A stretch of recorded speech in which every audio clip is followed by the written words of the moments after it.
अस्सलाम वालेकुम जी। न जाने मुझे क्यों लगता है कि नून लीग और पीपल्स पार्टी को सर्वाइवल का मसला बहुत जल्द पड़ने ही वाला है, और जो चीज़ तहरीक इंसाफ सर्वाइव कर चुकी है वो शायद ये दो जमातें सर्वाइव न कर पाए। मेरा वहम भी हो सकता है, लेकिन फिर भी ये वहम बड़ा अहम सा लगता है। न जाने क्यों मुझे लग रहा है कि ये मसला बहुत जल्द आने वाला है। साथ साथ न जाने क्यों मुझे ये भी लगता है कि इमरान खान के साथ कोई डील नहीं बनाई जाएगी।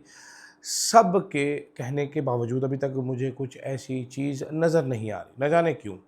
और न जाने क्यों मुझे अब ये लग रहा है कि ज़्यादा से ज़्यादा सहाफ़ी नजम सेठी साहब की तरह ये बताएंगे कि वो नूनी नहीं है, चीखे मारेंगे वो नूनी नहीं है। और न जाने क्यों मुझे लग रहा है कि हमारे जो तमगे थे, वो इम्तियाज़, जो निशान इम्तियाज़ थे, वो इम्तियाज़ सुपर स्टोर में पड़ी हुई चीज़ों से भी ज़्यादा सस्ते हो चुके हैं। इन सारी चीज़ों पर बात करूँगा आज की इस वीडियो में। इंटरेस्टिंग मेरे कुछ पॉइंट्स है, कुछ इन्फॉर्मेशन आपको दूंगा। इंटरेस्टिंग होगी, एंड तक वीडियो ज़रूर देखिएगा। अदील राजा, सच की आवाज़। मैं हूं अदील राजा, आप देख रहे हैं मेरा यूट्यूब चैनल। सब्सक्राइब ज़रूर कीजिएगा और फीडबैक आपने अपना ज़रूर देना। आज रात को फिर लाइव करेंगे, एक बार ग्रैंड लाइव करने की कोशिश की जाएगी, उसको भी आप लोग ज़रूर ही देख लीजिएगा। अच्छा भाई, अब ख़बर ये है कि ताकतवर हलके जो हैं वो सहाफ़ियों को पैगाम देना शुरू हो गए हैं। पैगाम क्या है? बहुत सारे सहाफ़ियों को अब ये बताया जा रहा है कि अवाम की एक ओवरवेलमिंग मेजॉरिटी नए सूबे चाहती है। बहुत सारे सहाफ़ियों को बार बार ये कहा जा रहा है कि सूबे बनना नागुज़ीर हो चुके हैं, छोटे इंतज़ामी यूनिट्स चाहिए। बहुत सारे सहाफ़ियों को ये ख़बर दे दी गई है पहले से ही कि जो बनाएगा ठीक है, जो नहीं बनाएगा वो अपना सियासी नुकसान करेगा, क्योंकि डिमांड बढ़ती जा रही है।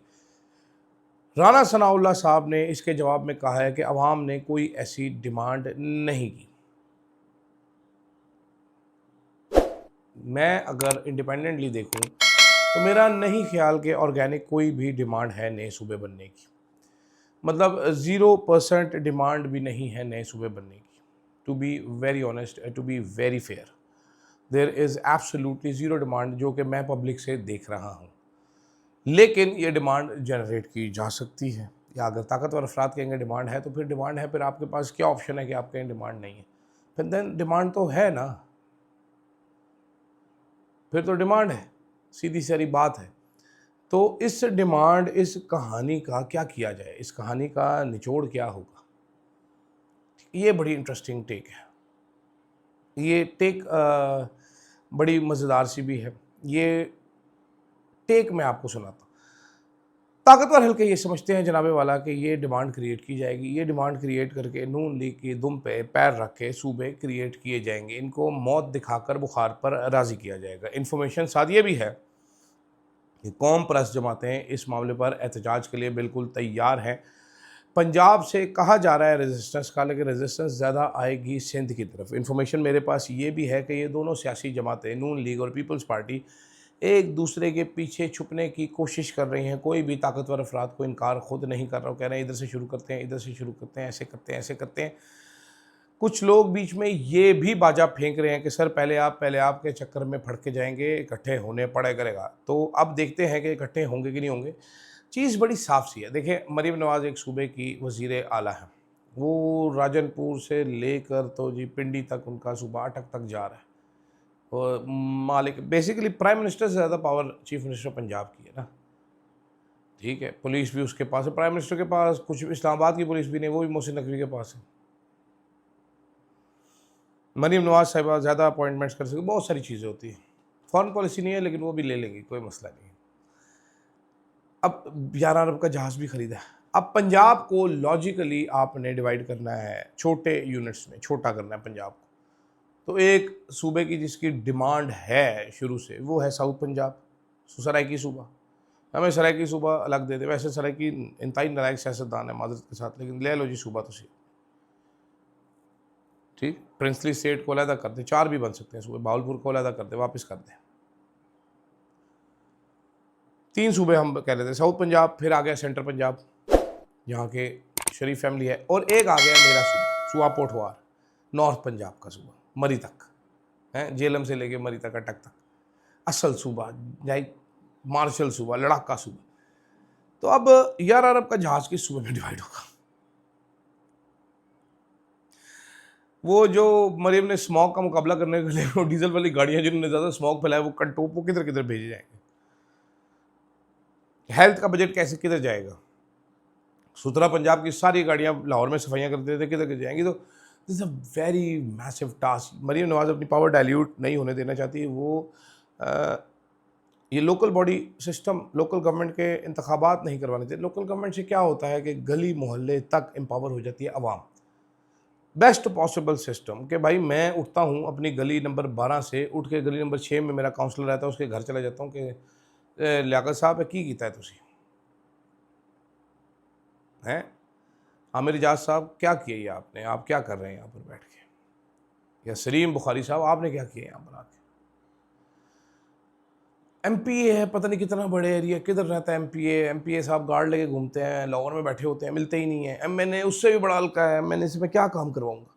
तो easiest is local body, but we don't want to do it.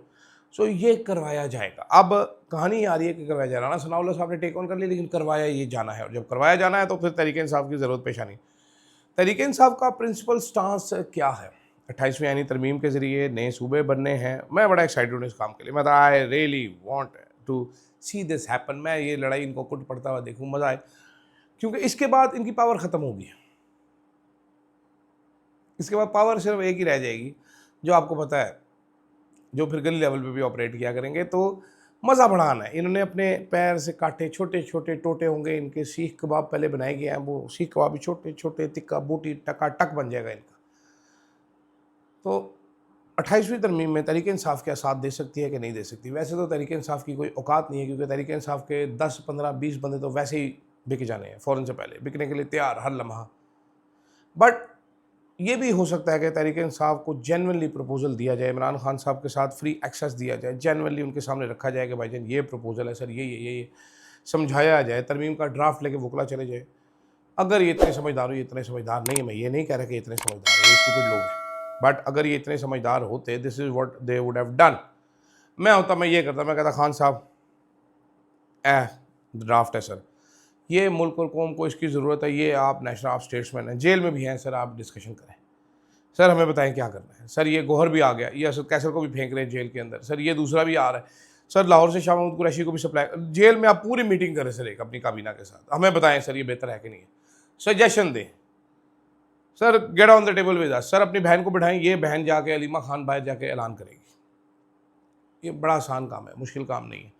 आप एक ऐसे बंदे से फैसला ले सकते हैं जिसकी बात पे कौम पूरी एतबार करेगी। ये तो मर जाए कोई एतबार नहीं करेगा। कल आपने नवाज शरीफ साहब की तकरीर सुनी होगी, कितना डिस्कनेक्टेड कोई बंदा हो सकता है रियलिटी से।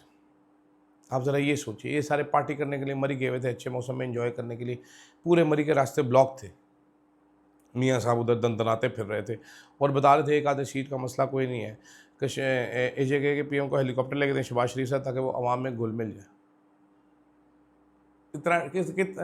कितना एक डिस्कनेक्ट होगा। इलेक्शन चोरी कर रहे हो, कह रहे हो कोई मसला कोई नहीं है। मतलब ठीक है, आपने झूठ बोलना, इतना भी झूठ नहीं होता। मतलब I can not for my life believe कि इतना झूठ कोई बंदा बोल सकता है और बोलेगा।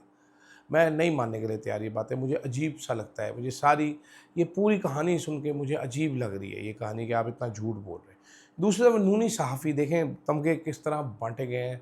मतलब ये इस तरीके से तमगे फेंके जा रहे हैं, मुँह पे मारे जा रहे हैं कि अब लेने वाले भी बेचारे शर्मिंदा शर्मिंदा ही फिर रहे हैं। खुश तो हो जाते हैं, लेकिन क्या ये तमगे हैं। इम्तियाज़ सुपर स्टोर में बिकने वाली दाल से कट वैल्यू रहेगी। बिल्कुल फवाद चौधरी ने ठीक है, तमगा जो है 5 साल में एक दफ़ा मिलता है। यहाँ पर फौरी ज़रूरत के तहत ये साल में 2-2 दफ़ा भी दे। मोहसिन नकवी को और तमगा दे रहे हैं, किस लिए दे रहे हैं? I have no idea. जो बेचारे पुलिस वाले जान देते रहे हैं बलूचिस्तान के और केपीके के, उनका नाम नहीं है इस लिस्ट में, गैलेंट्री अवार्ड में। सारे पुलिस वाले पंजाब से हैं, सिर्फ पंजाब के बहादुर हैं। अब वो कहने नहीं वो भी भेजे, वो भी भेजे, हम कहेंगे। ऐसे इकबाल साहब थे जी तमगा के, तो जिसकी चापलूसी इन्होंने की वो आप देख लीजिए क्या वैल्यू है। दूसरी तरफ बड़ा इंटरेस्टिंग कमेंट था नजम सेठी साहब का। नजम सेठी साहब क्यों सफाइयाँ पेश करें कि मैं नूनी नहीं हूँ, मेरी किश्ती आ गई, मेरी कोई वैल्यू नहीं है, मुझे कोई तमगा नहीं दिया, मुझे ये नहीं दिया, मुझे वो नहीं दिया। हसरत है नजम सेठी साहब को तमगा दे दें। नजम सेठी साहब को तो अच्छी बात है, अभी मिल जाना चाहिए उनको तमगा। अगर नहीं दे रहे तो ये ना उनकी तरजीह आपके ख़िलाफ़ हो जाए, तो अभी मेरा ख्याल है उनको तमगा दे देना चाहिए, वैसे कौन से बड़े को मेरिट पे, आदिल शादिब जैसे बंदे को जिसने इंतहाई घटिया किरदार अदा किया, सदाकत अब्बासी को जिस तरीके से इंटरव्यू किया गया, जिस तरीके से डॉन ने चलाने से इनकार किया, फिर डॉन पे प्रेशर डाला गया, चलवाया गया इंटरव्यू, सरकारी नौकरी दी गई, terrible, I am telling you terrible, ठीक है, बड़ा ही बुरा, बड़े बड़े घटिया लोगों को तमगे दिए गए ये 2-3 सालों में, कोई वैल्यू नहीं रही तमगे की। मतलब अता तार ने अपने PRO को सहाफ़त के उसमें तमगा दे दिया, अंदाज़ा करें आप ज़रा, आप अंदाज़ा करें ज़रा, ये तमगे मिल रहे हैं, ठीक है जी, हमें भी दे दें एक तमगा, मुझे दीजिएगा इजाज़त जनाब, अल्लाह हाफ़िज़।